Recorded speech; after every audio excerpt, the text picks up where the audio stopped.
आज हम एक नए वीडियो पे चर्चा कर रहे हैं दोस्तों। आज के ज्योतिषी वीडियो का विषय है कि जो धन देने वाला ग्रह शुक्र है वो आपकी कुंडली में मजबूत है या नहीं है, उसके 3 सूत्रों पे चर्चा करेंगे। और जो पैसा और ऐश्वर्य देने वाला ग्रह है शुक्र, वो ज्योतिष में बहुत बड़ा उसका स्थान है।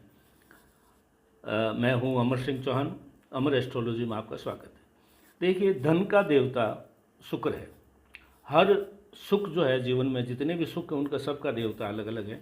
धन का देवता, रुपये, पैसे, धन, उसका देवता शुक्र है। वो ऐश्वर्य, आनंद, रुतबा, दिखावा के लिए सब चीज़ें देता है। सुख सुविधाएं, भवन, वाहन, आभूषण, नौकर चाकर सब देता है, वो शुक्र देता है। आपकी कुंडली से कैसे पता करें कि आपकी कुंडली में धनदायक जो देवता है या धनदायक जो ग्रह है शुक्र, वो वाकई में ही अच्छी स्थिति में है या नहीं है? इसके 3 सूत्र बताए गए हैं ज्योतिष में, इसलिए उस पर चर्चा करेंगे। मैं सरल भाषा में समझाने की कोशिश करूंगा। आप अपने खुद की कुंडली को भी लेकर के बैठ सकते हैं और एक पेन और अपने एक कागज़ लेके बैठिए। जो तीनों सूत्र आप नोट कर लीजिए। पहला सूत्र ये है कि जैसे कि आप जानते हैं, कुंडली में लगन कुंडली होती है जिसको जन्म कुंडली बोलते हैं, और एक चंद्र कुंडली होती है जिसमें पहले घर में चंद्रमा होता है, वो चंद्र कुंडली होती है। और एक जो है नॉर्मल कुंडली की बात कर रहे हैं। तो पहले आप लीजिए लगन कुंडली की, यानी आपके जो कुंडली अगर बनी हुई है तो जहाँ पे जन्म लगन कुंडली लिखा हुआ है उसको आप निकालिए। उस कुंडली में ये आपको देखना है कि 2 नंबर राशि यानी वृष राशि, 3 नंबर राशि यानी मिथुन राशि, 6 नंबर राशि यानी कन्या राशि, 7 नंबर राशि यानी तुला राशि, 10 नंबर राशि यानी मकर राशि और 11 नंबर राशि कुंभ राशि। आपका शुक्र आपकी जन्म कुंडली में इन राशियों में, भाव की बात नहीं कर रहा हूँ, जहाँ पे 2 लिखा हो, जहाँ पे 3 लिखा हो, 6 लिखा हो, 7 लिखा हो, 10 लिखा हो और 11 लिखा हो, इन राशियों में अगर शुक्र बैठा है तो आपकी कुंडली में धन के देवता शुक्र मजबूत स्थिति में है। यहाँ पे हमने जन्म कुंडली में राशियों की बात की है, ठीक है। अब अगर यहाँ पे आपके 2, 3, 6, 7, 10, 11 के राशि में अगर शुक्र बैठा है तो आप टिक कर दीजिएगा, आपकी जन्म कुंडली धन देने के लिए मजबूत है। फिर आप चलिए चंद्र कुंडली जहाँ पे चंद्रमा पहले घर में होता है, वो हर जो अगर आपके पास कुंडली बनी हुई है तो चंद्र कुंडली में भी आपको ये देखना है कि चंद्र कुंडली में भी 2 number, 3 number, 6 number, 7 number, 10 number और 11 नंबर राशि में शुक्र बैठा है तो भी आपके धन के योग बन रहे हैं। लगन में है तो भी है, और चंद्र कुंडली में भी 2, 3, 6, 7, 10 और 11 में राशि में, तो आपके कुंडली में एक तरह से पक्का हो गया कि लगन कुंडली में भी इन्हीं राशियों में शुक्र बैठा है और चंद्र कुंडली में भी इन्हीं राशियों में शुक्र बैठा है, तो आपके जो है 66% मामला सेट हो गया। अब अगर इसके बाद में मान लो ये दोनों स्थिति आपकी कुंडली में लागू नहीं हो रही है तो आपको क्या करना है कि कुंडली के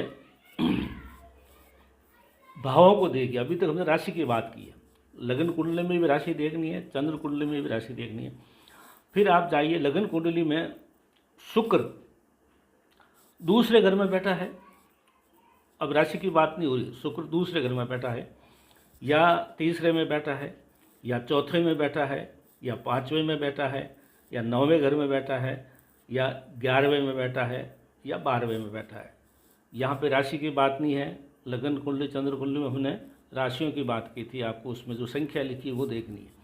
अब जो हम बात करें, तीसरा जो बिंदु लिया हमने, उसमें लिया है कि भाव देखने इन घरों में, दूसरे घर में, तीसरे घर में, चौथे घर में, 5वें घर में, 9वें घर में, 11वें घर में, 12वें घर में, इन घरों में अगर शुक्र बैठा है तो भी आपको धनदायक योग बन रहा है।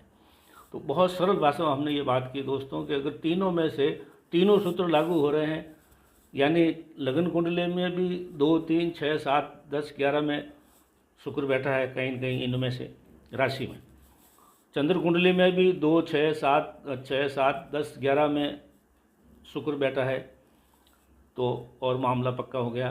फिर राशि को छोड़ दीजिए, अब आप भावों पर आ जाइए। कुंडली के दूसरे भाव में, तीसरे भाव में, चौथे भाव में, पाँचवें भाव में, 9वें भाव में, 11वें भाव में, 12वें भाव में शुक्र बैठा है, तो और भी पक्का हो गया। तीनों में आपके टिक लग गए तो आपको 100% धनदायी धनवान बनाने से ऐस आराम से कोई रोक ही नहीं सकता। अगर 2 पे लागू हो रहा है तो 66% समझिए, और तीनों सूत्रों में से मात्र एक में लागू हो रहा है, यानी लग्न में है, चंद्र में दबाव में नहीं है, या लग्न और चंद्रमा में है, या तीनों में, तो एक में है 33%, 2 में है तो 66%, तीनों में ये सूत्र आपके कुंडली में लागू हो रहे हैं तो 100% आपके लिए धन का मामला बन रहा है और धन के मिलेगा। सिंपल बात है। मैं पुनः थोड़ा सा दोहरा देता हूँ। लगन कुंडली में राशियाँ देखनी है 2, 3, 6, 7, 11। चंद्र कुंडली में भी राशि देखनी है, यही राशियाँ 2, 3, 6, 7, 10, 11।